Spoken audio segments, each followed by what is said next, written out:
मजदूर साइकिल से अपने गांव की ओर जा रहा था। रास्ता बहुत सुनसान था।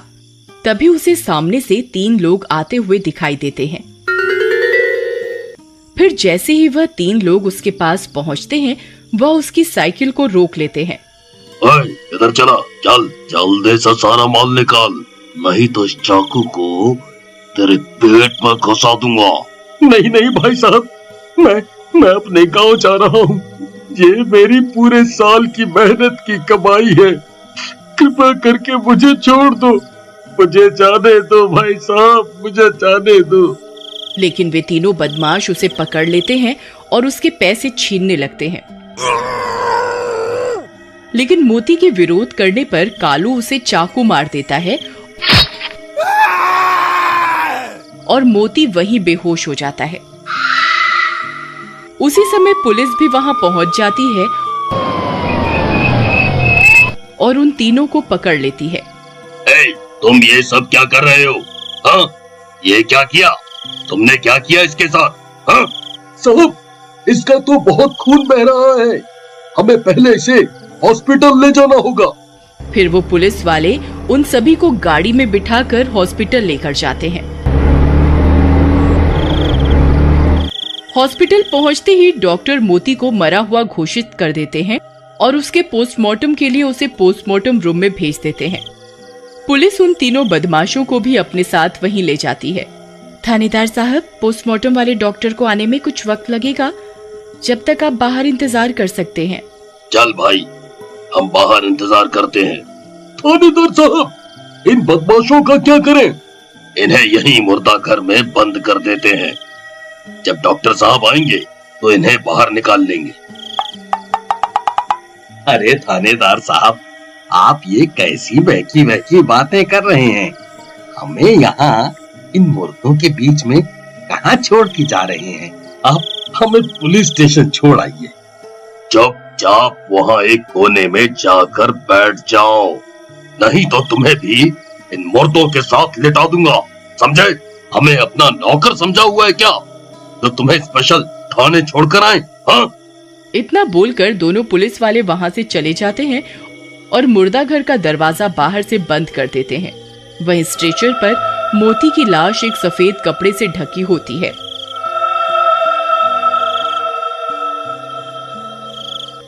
वहां और भी लाशें पड़ी होती हैं। उन सबको देखकर उन तीनों की हालत खराब हो जाती है। आए सरदार, चलो उस कोने में बैठ जाते हैं। आए? फिर वे तीनों एक कोने में जाकर बैठ जाते हैं। तभी मोती का एक हाथ हिलता है। अरे मर गए रे! अरे सरदार, आपने वो देखा? अभी इसने अपना एक हाथ हिलाया था। चुप कर, लगता है तेरा दिमाग खराब हो गया है, तूने कुछ ज्यादा ही पी ली है। तभी मोती की लाश उठकर बैठ जाती है।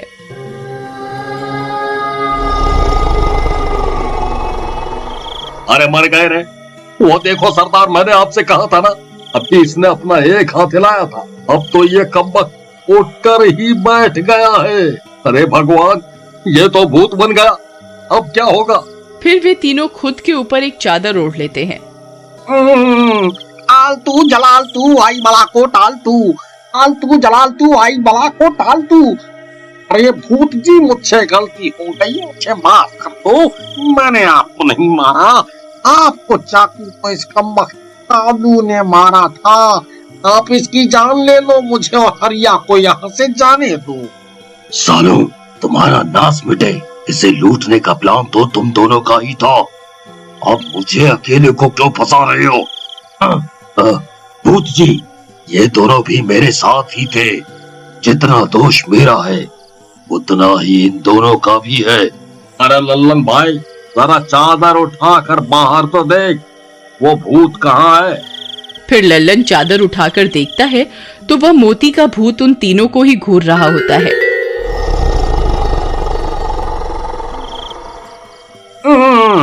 अरे मर गए रे हरिया भाई, ये नाश मिटा तो हमारी तरफ ही आ रहा है।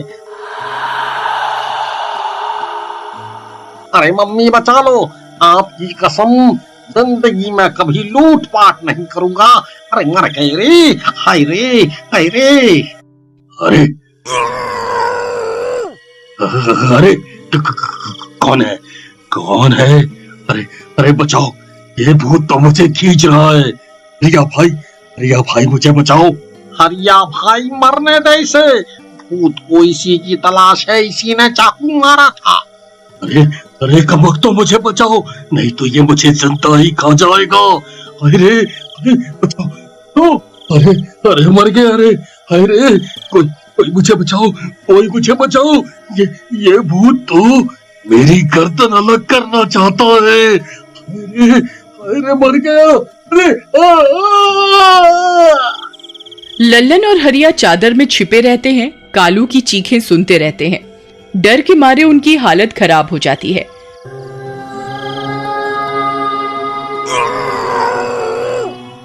फिर वह भूत कालू की गर्दन को उसके धड़ से अलग कर देता है। एक का काम तो तमाम, अब तुम दोनों का क्या होगा? हे भगवान, हमारी रक्षा करो, मैं अभी मरना नहीं चाहता। तभी एकदम से शांति हो जाती है, सब जगह खामोशी छा जाती है।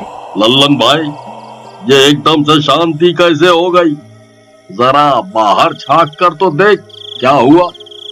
फिर जैसे ही लल्लन चादर उठाकर देखता है तो उसके होश उड़ जाते हैं। कालू की गर्दन नीचे फर्श पर पड़ी होती है और मोती का भूत स्ट्रेचर पर बैठकर कालू का हाथ खा रहा होता है।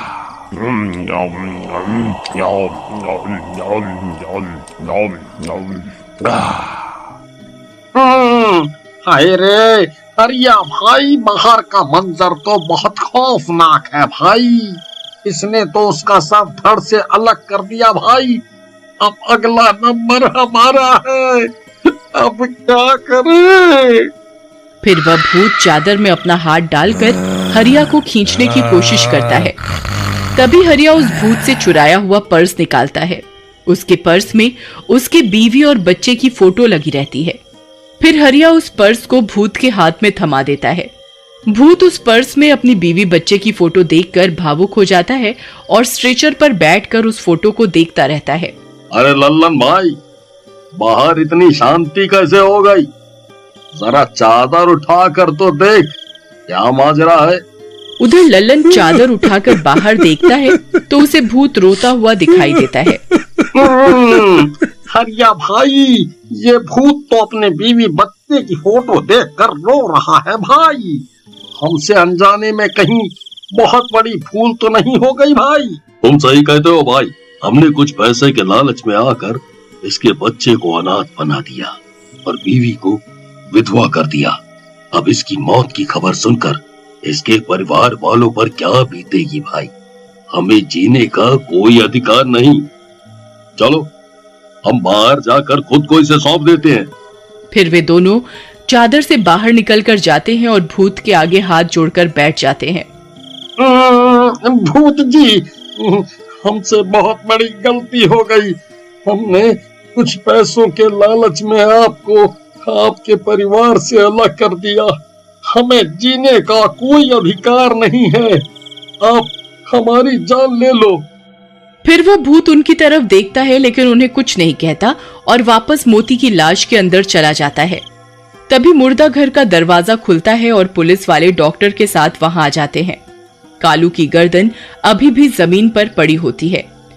वह सब देखकर चौंक जाते हैं। अरे ये किसने किया?